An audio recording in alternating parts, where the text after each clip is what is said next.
જય માતાજી મારા ખેડૂત મિત્રો, શું કરો છો? હું છું તમારો નરેશ પરમાર અને આવી ગયો છું તમારા વિશે માહિતી લઈને કપાસના વિડીયોની.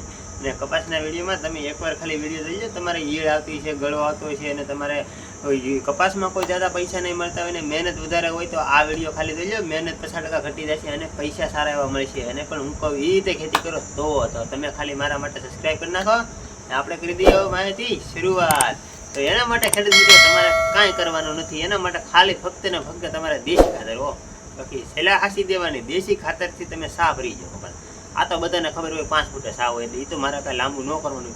પણ બસ ખાલી તમે કપાસના 5 ફૂટે સા ભરી જાઓ અને સા કરી નાખો. અને એમાં તમે ઓર્ગોનિક એટલે કે આપણે ડીએપી ને આપણે ખાલી દેશી ખાતરની ખેતી કરવી છે. બહુ વધારે રોગ આવે અને દેશી ખાતર નાખી દો. અને દેશી ખાતર નાખી દો મિત્રો. અને બીજું તમારે એ કે દેશી ખાતર નાખ્યા પછી તમારે કપાસ વાવી દેવાનો છે. અને મિત્રો તમારે કપાસ હંમેશા મિત્રો છે ને સાહનો નહીં વાવવાનો, કારણ કે સાહના કપાસથી બહુ નુકસાન આવે છે. તમને ખબર જ હશે કે આપણે હાથી કાકા આવી જાય છે અને આપણા કપાને ફાલ બેસી જાય છે. આ પ્રશ્ન છે આખતરા કપાસમાં. તો એવું ન કરવાનું. એના માટે આપણે વાવણીનો કપાસ વાવવાની ખેડૂત મિત્રો શું કામ તમે એટલા બધા આખતરા કરવા માંગો છો? ટાઈમસર વાવો તો ટાઈમસર એમાં મોલ મળે એવી રીતે. તો એની રીતે મારે તમારે કાંઈ કહેવું નથી ખેડૂત મિત્રો. ખાલી તમે ઓર્ગેનિક કપાસ વાવવા માંગો ને તો એના માટે હું બિયારણ પણ તમને આપીને બિયારણ વાવજો. 1 નંબર છે અને તમારો ઉતારો પણ સારો એવો હોય છે. તો એના માટે મિત્રો તમારે છે ને વાવણીનો કપાસ વાવવાનો છે. વાવણી પહેલાં તમારે દેશી ખાતરના સા ભરી દેશે અને વાવણી પછી તમારે કપાસ વાવવાનો. અને કપાસનો તમારે મિત્રો કેટલા ફૂટે? 1.5 ફૂટે વાવવાનો છે, 1 ફૂટે નહીં. કારણ કે જેમ હશે એમ કપાસ મિત્રો પાકો હોય છે. પાકો એટલે આમ થોડીક વેળાના કારણ તો મિત્રો એ છે કે એમાં તમારે હવા મળે કપામાં. અને તમે ઠાઈનો કપા અમુક ખેડૂત મિત્રો વાવો તો એ તમારે આમ કાટ જેવું બની જાય છે, બગીચા જેવું. તો એવા કપાસમાં મિત્રો ઈળું આવવાનું પ્રમાણ વધારે હોય છે. ગળો બધું આમાં વધારે આવે છે, કારણ કે એ કપાસને હવાનો. ને આ મિત્રો મેં પોરના વર્ષમાં અનુભવ કર્યો હતો. જેમ કપાસ તમારો ફૂલ હોય છે ને એમ તમારે રોગ ઓછો આવશે અને ઈળનું પ્રમાણ ઓછામાં ઓછું હાવ ઓછું આવશે. અને મિત્રો બીજી વાત એ કે ગળો ને અહીં આ કોઈ પ્રશ્ન નહીં આવે, પણ ખાલી તમારે થોડોક કપા પાકો હોવાનો છે. તમને એમ સાથે છે પાકો હોય તો ઉતારો ન આવે. ઉતારો ભલે થોડોક ઓછો આવે પણ તમારે ઈળનો પ્રોબ્લેમ દૂર થઈ જશે, કારણ કે તમે કંટાળી હેનાથી જાય ઈળથી. પાક તમારે આવશે, થોડોક ફેર ઓછો આવશે, થોડોક ફેર પડશે, પણ એ જાતો કરો નહીં. શા માટે ખોટા તમે હેરાન થશો? દવાના ભાવ બગાડે છે અને તમારે પોણા વખતે કપાસ કાઢવો પડે. એવા કામ આપણે નથી કરવા મિત્રો. તો એના માટે આપણે મૂંઝાવાનું નથી. એના માટે થોડોક કપાસ પાકો વાવી દો. પાકો વાવી દેશે ને એટલે તમારે મિત્રો ફાયદો છે, કારણ કે કપાસને હવા મળશે. અને મિત્રો કપાસની હું વાત કરું તો પાણી પીવાના ઘણા ખેડૂત મિત્રો એક ભૂલ કરે છે બહુ મોટામાં મોટી. એના કારણે આપણા કપાસમાં ગળવા ઈળું બધું આ પ્રમાણ વધી જાય છે ને. ના, એવું નથી કરવાનું. હું કહું એ પ્રમાણે કરો. પછી ખેતી એકવાર ખાલી કરી દો હું કહું એ પ્રમાણે.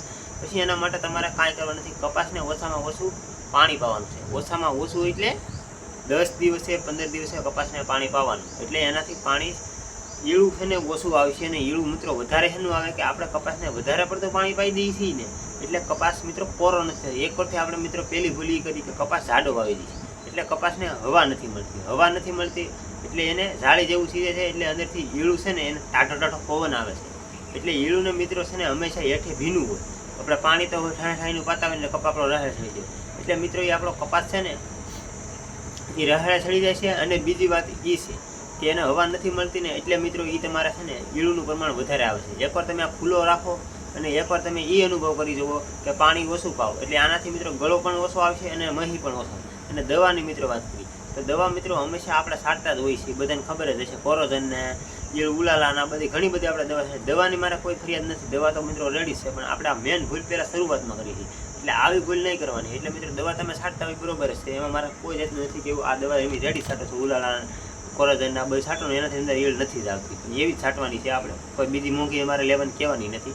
પણ બીજી વાત એ કે તમે નાનો કપા હોય ને તારે એક ખાસ ધ્યાન રાખજો મિત્રો. નાનો કપા હોય ને તારે દવા વધારે થાય. અમારે કેવું નહોતું પણ તારે કહી દો, કારણ કે કહેવાનું નહોતું પણ છેલ્લે પણ મેં કીધું પહેલાં કહી દો. કારણ કે આ તમે નાનો હોય ને તારા મિત્રો કપાસ આમ લીલો હોય એટલે કે જવાન હોય એટલે બળમાં હોય એટલે એને આપણે હંમેશા છે ને ટીડડી પછી અમુક ધોળીઓ આ બધા પ્રોબ્લેમ આવતા હોય ને એને હંમેશા છે ને આંધી છટકાર કરો.